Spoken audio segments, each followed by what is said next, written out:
Voilà, soyez le bienvenu dans notre 18e séance, bien audio sur la Pentecôte et le Saint-Esprit en grande ligne vers la route de la Pentecôte. Voilà. Nous étions en train de parler sur Jean chapitre 16, le verset 13 jusqu'au verset 24.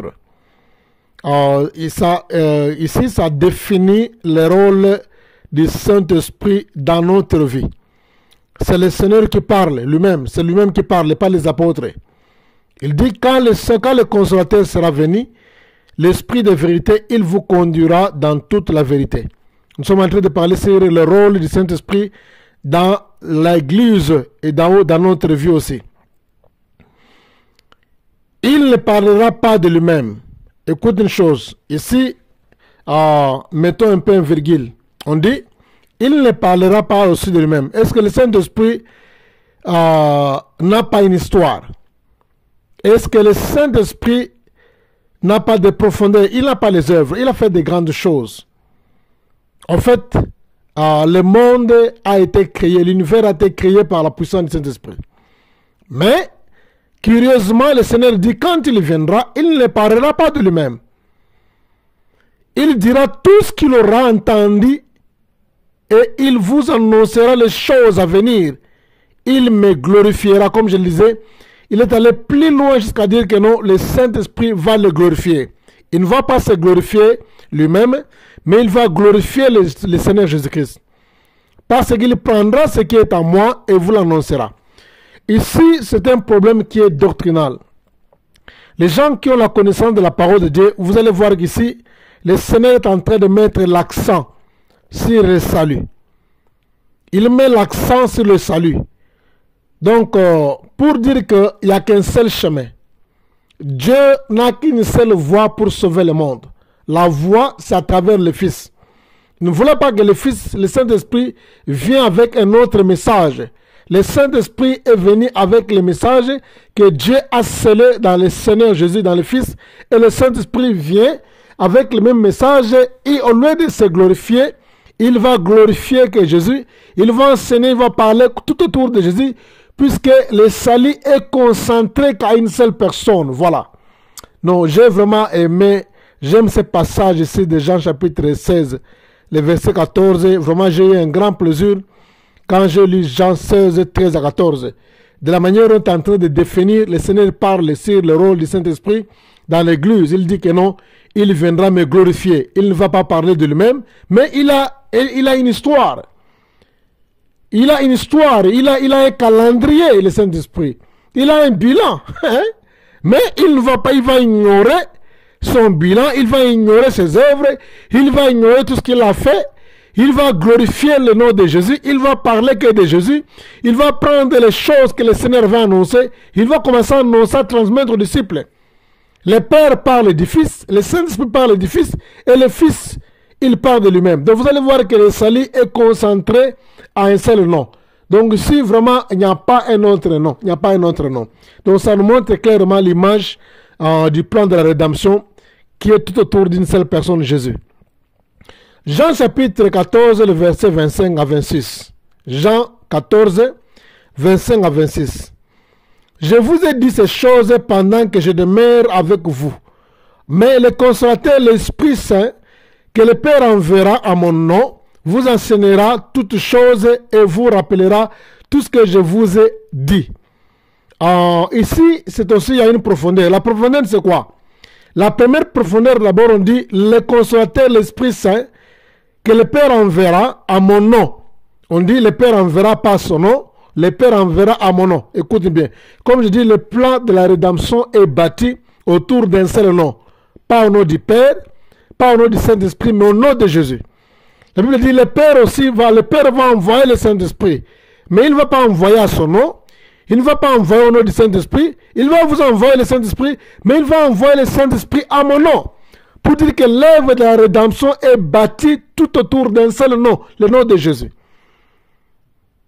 Donc, le salut n'est qu'à ce nom. La divinité, la Trinité a travaillé tout autour d'un seul nom pour sauver l'homme, le nom de Jésus.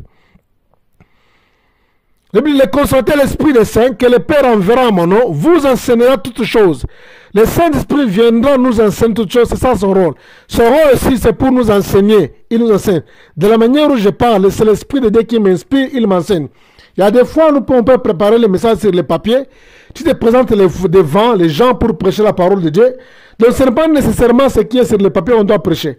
Un bon prédicateur, c'est celui qui est attentif à la voix du Saint-Esprit. Ce n'est pas celui qui est concentré sur les choses qu'il a préparées à la maison. Puisque tu peux venir, tu peux te présenter là-bas. Le Saint-Esprit peut t'orienter à parler d'autres choses en dehors des choses que tu as préparées. Il peut t'inspirer des choses devant la chair quand tu parles. Et tu vas maintenant te poser la question d'où viennent les choses. C'est comme ça le plan du Saint-Esprit. Il est là pour enseigner aussi. Et la Bible dit, il va vous rappeler tout ce que je vous ai dit.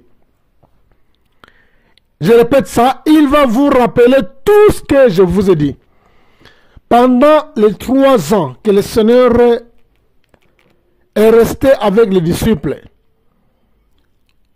il n'y a aucun disciple avait un stylo, il n'y a aucun disciple avait un papier ou bien un cahier, il écrivait les enseignements du Seigneur. Aucun. Aucun parmi les disciples avait un papier, avait un bic, il n'y avait même pas un secrétaire qui écrivait tout ce que le Seigneur disait. Il faisait qu'écouter. Il faisait qu'écouter. Il faisait qu'écouter. Il faisait qu'écouter. Personne n'écrivait. Mais la chose drôle, c'est quoi? La Bible dit, quand le Saint-Esprit est venu le jour de la Pentecôte, et d'ailleurs la Bible dit, il ne comprenait pas encore les Écritures des apôtres. Mais la Bible dit, quand le Saint-Esprit est venu le jour de la Pentecôte, il va vous rappeler tout ce que je vous ai dit. Ce que Matthieu a écrit, ce que Jean a écrit, Luc a écrit, les évangiles, tout ce qu'ils ont écrit là-bas, il n'y a aucune personne qui ne prenait les notes pendant que le Seigneur était en vie, aucune personne qui prenait les notes. Mais le Saint-Esprit est tellement puissant, il est capable de leur rappeler même en détail toutes les paroles que le Seigneur disait sans négliger aucune. Regardez cette puissance, le Saint-Esprit capable de rappeler les disciples à la lettre, à la ligne, toutes les paroles que le Seigneur prononçait quand il était dans la chair. Sans oublier aucun détail, sans oublier aucune parole, il a rappelé, il a rappelé, il a rappelé. Jusqu'à ce qu'ils ont constitué à écrire un livre, à écrire la Bible. Ça c'est merveilleux, ça c'est merveilleux. Le Saint-Esprit, il a un grand rôle, bien aimé de le Seigneur, il a inspiré Moïse. Quand le Seigneur avait créé le monde, Moïse n'existait pas. Et le Saint-Esprit a aussi aidé Moïse, même pas Moïse, à écrire le livre Pentateuque. Personne n'existait, personne n'avait pris les notes, c'est les travaux du Saint-Esprit. Alors, il est nécessaire d'apprendre. Il est important pour chaque personne qui est appelée leader. Chaque personne qui est appelée un serviteur, servante de Dieu. Chaque personne qui est appelée ministre de Dieu, il est important d'apprendre. Ayez le courage de lire les livres. Ayez le courage d'écouter les autres. C'est comme ça que vous allez emmagasiner la connaissance. Et un jour, le Saint-Esprit va vous aider. Le Saint-Esprit, son rôle, c'est de rappeler aussi. Comment le Saint-Esprit va rappeler quelqu'un qui n'a rien? Si tu n'as rien, tu ne donnes pas le travail du Saint-Esprit. Quand tu apprends comme ça, quand tu apprends des autres, que tu lis les livres, tu apprends des autres, tu es en train de donner au Saint-Esprit un grand travail. C'est bien comme ça. Tu donnes au Saint-Esprit un grand travail. Un jour, il va te rappeler les choses que tu as étudiées il y a longtemps, que tu as oubliées, que tu as écoutées il y a longtemps, que tu as oublié. Son rôle, c'est de te rappeler. Quand tu n'as pas le bagage, le Saint-Esprit n'a rien à te rappeler. Il va te rappeler les choses qui déjà existaient, que tu connaissais déjà, mais tu as oublié.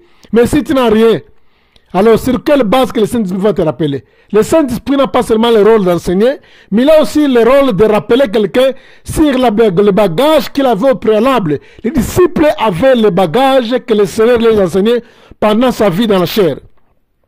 Ils avaient cette connaissance, mais ils avaient tout oublié puisque la Bible dit qu'ils ne connaissaient pas les Écritures. Mais quand le Saint-Esprit est venu, il leur a donné, il les avait donné plutôt la capacité de leur rappeler en toute la lettre les choses que le Seigneur avait prêchées. Donc, bien-aimés de le Seigneur, je vous encourage d'étudier, je vous encourage d'écouter les prédicateurs que Dieu a élevés, que Dieu utilise puissamment dans les messages, écoutez-les. C'est comme ça que vous donnez le travail au Saint-Esprit. Il va aussi vous aider à vous rappeler. Il rappelle les choses que vous connaissez déjà. Donc si tu ne connais rien, le Saint-Esprit n'a rien à t'en rappeler. Le Saint-Esprit a le rôle de régénérer l'esprit des croyants. Il régénère l'esprit des croyants. C'est ça le rôle du Saint-Esprit. Il est là pour régénérer l'esprit des croyants. Le Saint-Esprit est là, il vit dans nos cœurs. 1 Corinthiens chapitre 6, le verset 19. Son rôle, c'est de vivre dans nos cœurs, dans nos vies. La Bible dit, nous sommes le temple du Saint-Esprit. Dans 1 Corinthiens chapitre 6, le verset 19, la Bible dit, ne savez-vous pas que vous êtes le corps du Saint-Esprit? C'est ça son rôle dans l'Église. Le rôle du Saint-Esprit, c'est vivre en nous, faire de nous sa résidence, son temple. Le Saint-Esprit scelle les croyants. Son rôle aussi, c'est de sceller les croyants. Le rôle du Saint-Esprit, il vient, il scelle les croyants. Sceller. Sceller, c'est un mot en grec, on appelle ça lock up. En anglais, plutôt, on appelle ça to lock up. Lock up, lock up. Lock up, c'est-à-dire verrouiller, verrouiller. Il vient pour sceller, il vient pour verrouiller. C'est un mot qui est en grec. Le mot sceller, c'est un mot qui est en grec, qui signifie aussi, comment dire, c'est-à-dire quoi? Verrouiller pour préserver. Donc, Ephésiens chapitre 1er, le verset 13 au verset 14, la Bible dit ceci. En lui, vous aussi, après avoir entendu la parole de la vérité, l'évangile de votre salut, en lui, vous avez écrit et vous avez été scellés du Saint-Esprit qui avait été promis.